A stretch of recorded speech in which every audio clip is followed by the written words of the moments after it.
Bom, mas então o teorema fundamental da álgebra diz isso, que todo polinômio tem raiz complexa. Primeira coisa, assim, você faz, pega a equação de segundo grau, resolve e facilmente você vê que realmente, se não tiver raiz real, tem raiz complexa. Na aula passada a gente viu como resolve a equação de terceiro grau, mas quem gostar muito de fazer conta pode se aventurar a pegar o método de resolução da equação de terceiro grau e mostrar que vai ter raiz complexa, mas já é penoso, né? Tem também fórmula, método para resolver por radicais equação do quarto grau, mais chato, mas a partir do quinto grau a gente não tem fórmulas envolvendo só as 4 operações elementares mais a extração de raízes para resolver equações polinomiais. Esse é um teorema que tem essencialmente 200 anos. Mas a gente pode provar, independente de... Então, a demonstração de que todo polinômio tem raiz complexa não é uma demonstração que calcula a raiz, mas, de alguma maneira, a gente se convence que tem. Então, vou começar assim com coisas mais simples, né? Imagina assim um polinômio de grau ímpar, né? Se você pegar um polinômio assim, x3 menos 2x mais 4, né? Se você quiser resolver isso aqui igual a zero, eu não sei se eu sei resolver, mas eu sei dizer o seguinte: isso tem solução. Tem solução pelo seguinte, ó, se você olhar o que acontece quando x tende a menos infinito, né? Quem manda quando x é grande é esse cara daqui, né? Quando x for negativo muito grande, x ao cubo é muito maior que 2x, né? Que 4. Né? Então a gente pode... E também, olhando quando x tende para infinito.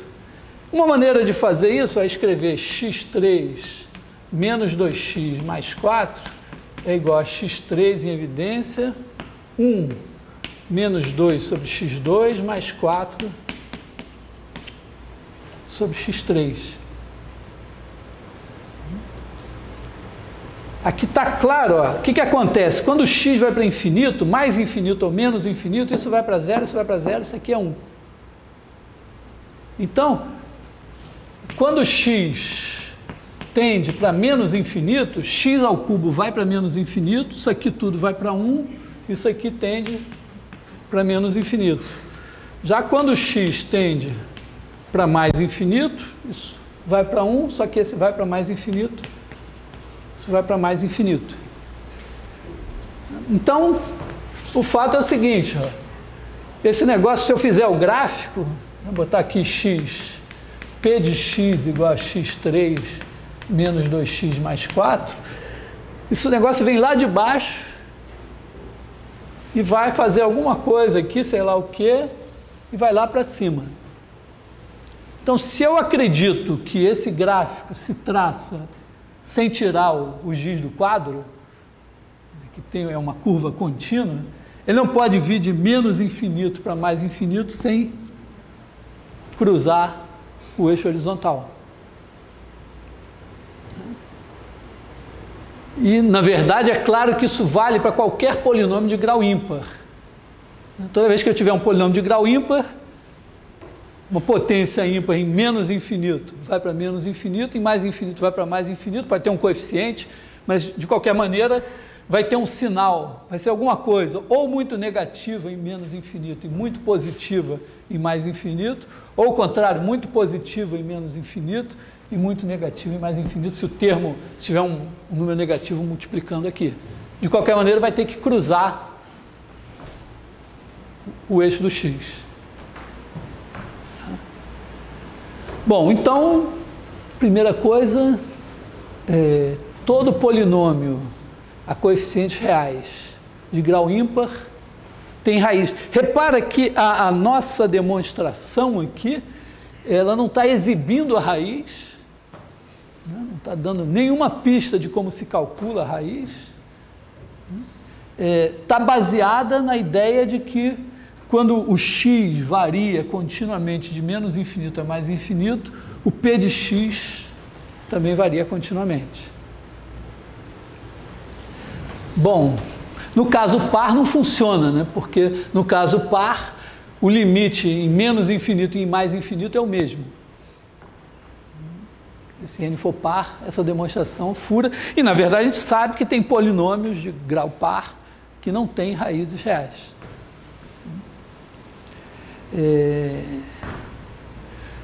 Muito bem.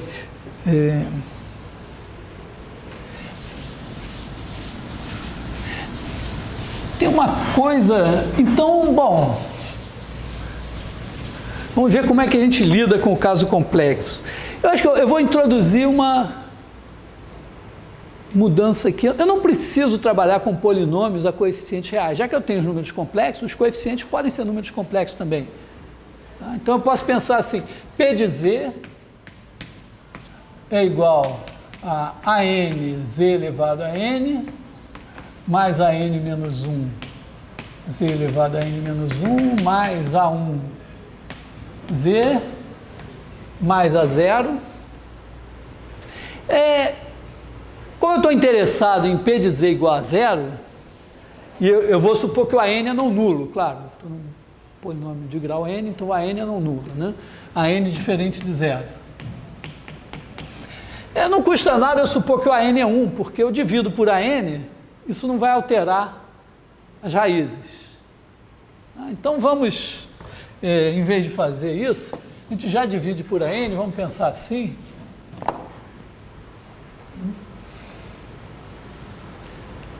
Tem uma coisa que é parecida, né? É o seguinte, P de z, eu posso fazer z elevado a n, botar em evidência, botar aqui 1, mais AN menos 1 sobre z, mais A1 sobre z elevado a n menos 1, mais A0 sobre z elevado a n. Bom, 1 sobre z, né? A gente sabe que z vezes 1 sobre z é igual a 1. Então, se o z vai para infinito, se o módulo de z tender para infinito, como o módulo do produto é o produto dos módulos, né? Então a gente tem módulo de z vezes módulo de 1 sobre z, isso daqui é igual a 1. Então módulo de 1 sobre z tende a 0. Aliás, o 1 sobre z a gente pode calcular assim, ó. Se você tem z igual a x mais i, y, o 1 sobre z, uma maneira simples de fazer é o seguinte, você faz z barra sobre z barra. É como se multiplicasse em cima e embaixo por z barra. Qual a vantagem? O z barra eu sei quem é, e o z barra é o módulo de z ao quadrado. Né? Então isso aqui é x menos y sobre x2 mais y2. Então também dá para ver, né, que se o x, vamos dizer, se esse x mais y tende para infinito, um dos dois, o x ou o y, vai para infinito, mas o x2 mais y2 vai mais rápido. Isso vai para 0. Bom, mas 1 sobre z vai para 0. Então, ó, o que acontece aqui? É a mesma coisa. Esse cara daqui vai para 0, esse cara daqui vai para 0, esse cara daqui vai para 0, se z tende para infinito. Se é módulo de z tende para infinito. E todos os outros também.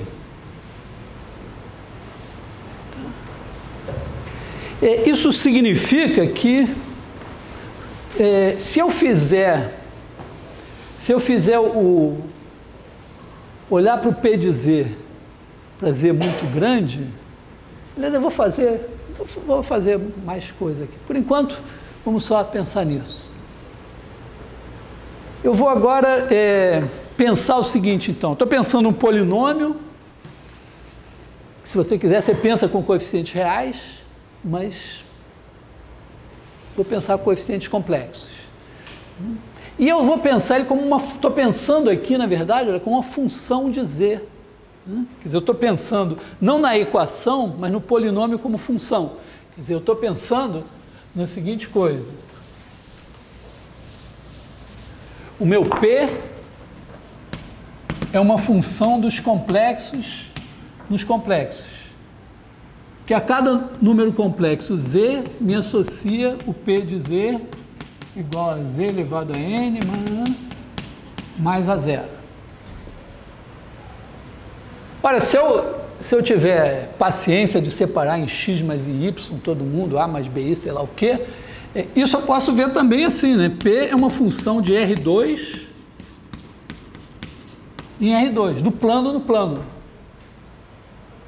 Porque olha só, se os complexos são R2, quando você faz o polinômio como função de R em R, você faz o gráfico. Você bota R para ser x aqui e R para ser P de x aqui. Aí fica lá. Se fosse os complexos, ia ter um problema. Você precisaria de um plano para o Z e outro plano para o P de Z, mas não vai caber em R3. Mas vamos recuperar a ideia de função, aquela ali que a gente aprendeu na creche. Não sei se é na creche que aprende isso, mas não sei, né? Mais ou menos isso, né? A função era aquela coisinha assim, né? Bons tempos, né? Você tinha lá, sei lá, as maçãzinhas aqui assim, e, sei lá, tinha as bananinhas aqui assim, e tal.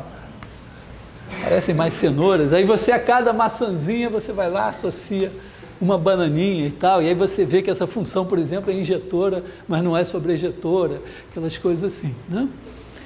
Isso funciona perfeitamente aqui, ó, porque você pode pegar os complexos, que são o R2, e botar de novo aqui os complexos, que são o R2, e pensar o P assim. Ele pega aqui um ponto Z e transforma aqui num ponto P de Z. Então, é isso. Aliás, eu vou fazer essa demonstração e o desafio para vocês é construir o software que faz essas coisas todas. Então, a primeira coisa é você, por exemplo, no GeoGebra deve ser mole, né? Você bota um plano aqui, outro plano aqui, plota pingo Z aqui e ele calcula o P de Z lá. Se você quiser fazer em C, em Java e tal, o mais legal seria você fazer o seguinte, cada vez que você botar um ponto aqui, ele sai andando até o P dele ali. Tá? Então, a ideia, a função é essa, você pingou um ponto aqui, tem o P dele lá. Tá? A gente também pode observar o seguinte, bom, você pode botar o plano aqui, se eu desenhar aqui uma certa curva, a imagem vai ser uma certa curva aqui. Você desenha a curva, se você fizer o seu programa que vai pegando cada cara que você desenha aqui, desenha a imagem lá, na hora que você for desenhando a curva aqui, ele vai desenhando a imagem lá. Se você desenhar aqui uma curva fechada, chega aqui e fecha, ele vai ter que desenhar aqui de alguma maneira uma curva que fecha também. Eu estou procurando fazer essa explicação do teorema fundamental da álgebra, como ela será feita. Todos os exercícios de futurologia estão fadados ao fracasso. Mas suponhamos que não vai haver nenhuma hecatombe, não vamos acabar com a água no planeta, os antibióticos não vão falhar, nada, e que nós vamos continuar evoluindo nos próximos séculos. Então, daqui a 500 anos, isso que eu estou ensinando aqui, estou mais ou menos mostrando como será ensinado para as crianças de 7 anos. Vocês estão vendo que as ideias aqui são todas desenho animado, né? Tá? Então, um polinômio, ele pega um pontinho no plano, leva num pontinho no plano. Pega uma curva, leva numa curva fechada, numa curva fechada. Bom, o que é resolver essa equação? É dizer, bom, eu quero isso igual a zero. Então, eu estou procurando, está aqui o zero, eu estou procurando um ponto aqui que é levado lá no zero. Eu vou fazer essa procura, já que eu tenho um computador, eu vou fazer essa procura assim, eu varro toda a tela, eu mando o computador ir calculando pixel a pixel aqui, calculando a imagem lá, até achar um que vai em zero. Mas eu vou fazer isso de uma maneira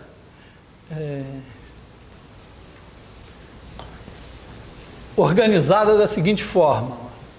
Vou pegar aqui o plano complexo, aqui o plano complexo. Então estou procurando um cara aqui cuja imagem vai bater aqui.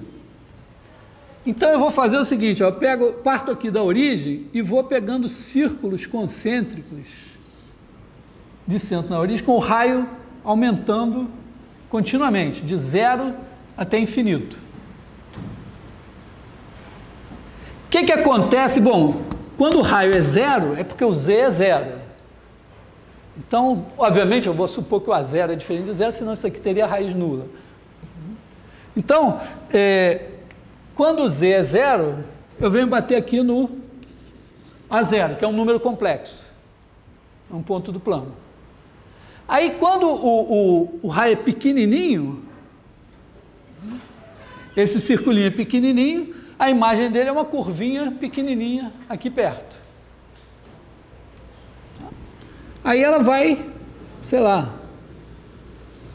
digamos que faça uma coisa assim, não sei, é uma curvinha aqui perto do A0. Aí eu vou aumentando. Eu digo para vocês o seguinte, que na hora que esse raio vai aumentando, essa curva aqui vai andando aqui. A pergunta é, será que ela passa pelo zero? Ela pode, sei lá, ir andando e ir embora, né? Mas eu digo para vocês o seguinte, que na hora que vai aumentando, aumentando, tem uma hora que passa aqui pelo zero. Aliás, eu digo que tem N horas que passa pelo zero. A gente não vai ver isso claramente aqui, mas no software que vocês vão construir, vocês vão ver. Vocês podem pedir ajuda ao professor de computação, podem fazer no GeoGebra. Se tudo é errado, eu tenho o software pronto, posso mostrar para vocês também.